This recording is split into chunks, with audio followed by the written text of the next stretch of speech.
Hi friends, I'm going to recite a new Vikram and Betal story today, and the title of the story is The Man with the Magic Mirror. And the story goes like this. Dark was the night and weird the atmosphere. It rained from time to time. At the intervals of the roars of thunder and the moaning of jackals could be heard the eerie laughter of spirits.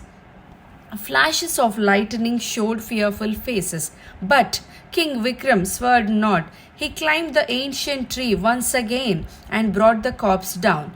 However, as soon as he began crossing the desolate cremation ground with the corpse lying on his shoulder, the vampire that possessed the corpse said, "O king, being the monarch, you enjoy more wealth, more power, and more fame than anybody else. Even then, you are performing some difficult ritual at this unearthly hour of the night. Why? The answer may not be known to you, but it is known to me. You desire to have even more wealth or more power or more fame. Alas, such is the nature of the man that it is never satisfied with any possession. It craves for more and more of everything. Let me tell you the story of a man who desired to have fame." The vampire went on. In the village Vanagiri lived Dayaram, a wealthy landowner. He was loved and respected by everybody.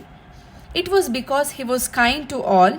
Vanagiri was situated on the highway extended from one town to another town. The doors of Dayaram's house remained always open for any traveler who needed a little rest and some food. Dayaram had no son or daughter. When he grew old and fell ill, Sukesh, the son of his sister, came to stay with him and serve him. Indeed, Sukesh served him well. Before his death, Dayaram willed his property to Sukesh. Many people came to Sukesh to convey their condolence when Dayaram died. Everybody referred to the departed man as a noble soul, a philanthropist. Sukesh developed the desire to become as famous as his late uncle and benefactor. He too was eager to receive visitors, but it was rarely that anybody came to his house. Most of the travelers relaxed at the roadside rest house built by the king and bought food from the nearby inn. One day, Sukesh saw a holy man and invited him to his house. The holy man obliged him. Sukesh fed him well, and when the holy man was in a relaxed and happy mood, said, "My late lamented uncle was famous for his philanthropy." I knew Dayaram very well," said the holy man. "I have nothing to hide from you. I too wish to be known as a philanthropist. But the pity is, not many people visit my house or seek my help." "Can you do something about it?" asked Sukesh. The holy man smiled and said, "You want more and more people to benefit by your hospitality, do you? Very well, I will give you a mirror. Hang it against the wall of your guest room. Your desire will be fulfilled." The holy man handed over the mirror to Sukesh before departing. Sukesh hung it in his guest room. Next day, two weary travelers became his guests. Sukesh observed that they spent a long time standing before the mirror. 2 days later, on their return journey, they again sought his hospitality and began gazing at the mirror. After the guests left, Sukesh himself looked at the mirror. He was surprised. He never knew that he was that handsome. Soon, he found out that the mirror showed a person's face more charming than it really was. That is why the people were enamored of their reflections in the mirror. Now Sukesh had plenty of guests. By and by, everybody knew about the magical quality of the mirror. Many people came to see the mirror. Sukesh entertained them to meals or tiffins or at least tender coconut juice, depending on the time of the day when they came. One day, the landlord of the area sent a message to Sukesh asking him to come to his mansion with the magic mirror. Sukesh obeyed him, but as soon as the landlord saw his reflection in the mirror, he threw it away angrily. Luckily, the mirror did not break. Suresh picked up the mirror and looked into it. He understood why the landlord had grown so angry. The mirror showed him as uglier than he was. Sukesh quietly returned home and hung the mirror once again on the wall and looked into it. He looked more charming than he was. Now the mystery was resolved. Everyone has in him or her some beautiful traits and some ugly traits. The mirror magnified the beautiful traits in one's face as long as it was in the guest room. Once it was taken out, it did the opposite. It magnified the ugly traits in one's face. Soon the landlord heard about it. He visited Sukesh's house and sat in a chair in front of the mirror. He summoned a painter and ordered him to draw his portraits following the reflection. The painter did so. Some more wealthy and influential men of the locality also followed the example set by the landlord. Sukesh was happy.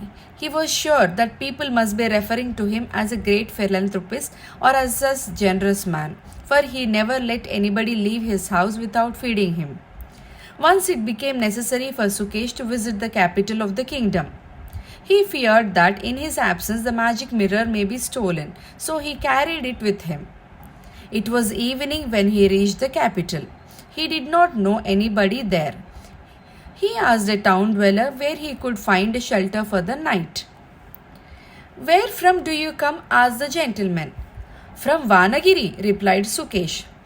"Oh, from the village of Dayaram the philanthropist. Welcome, you can be my guest." The gentleman led Sukesh to his own house and made him stay comfortably. In course of their conversation, Sukesh asked him, "Do you know anybody else at Vanagiri?" "I don't know anybody else, but I have heard of Sukesh, the man with the magic mirror," replied the host. Sukesh felt depressed. His host did not refer to him as Sukesh the philanthropist. Next day, he talked to several people in the town. Everybody referred to Dayaram as a philanthropist and to himself as the man with the magic mirror. His work was over. He began his return journey. On the way, by chance, he met the holy man. After bowing to him, he said, "Sir, I am grateful to you. Please take back your mirror." "I am glad that the mirror has functioned well." "Yes, you can return it to me." "I wish you well," said the holy man, taking back the mirror. The vampire paused for a moment and then demanded of King Vikram in a challenging tone, "O king, can you resolve some doubts of mine? How is it that nobody referred to Sukesh as Sukesh the philanthropist? Why did Sukesh express his gratefulness to the holy man? What did the holy man mean by saying that the mirror had functioned well? Answer me if you can. Should you keep mum despite your knowledge of the answer, your head would roll off your neck." Answered King Vikram forthwith. Dayaram was kind-hearted by nature. People spontaneously referred to him as a philanthropist. Sukesh showed kindness to others because he desired to be famous. Kindness was not a natural quality of his nature. He wanted to attract people to his house through some artificial means by the help of the magic mirror. Well, people came to his house attracted by the mirror but not by his kindness. Between his hospitality and his mirror, the mirror was more attractive. Hence, the people referred to him as Sukesh, the man with the magic mirror. Sukesh was ambitious, but he was no fool. He understood that one cannot gain the reputation of being kind-hearted following such abnormal ways. His uncle was known as kind-hearted because he was really kind-hearted by nature. The holy man helped Sukesh to understand this truth. Now remains your last question. The holy man said that the mirror had functioned well because through the mirror He had wanted Sukesh to realize the futility of trying to gain fame for something which one did not have. True fame comes out of one's true quality, not merely out of eagerness to become famous. Sukesh surely became famous, but as the owner of the magic mirror, but not as a philanthropist. No sooner had the king concluded his answer than the vampire, along with his corpse, gave him the slip. This is the end of the story. Thank you.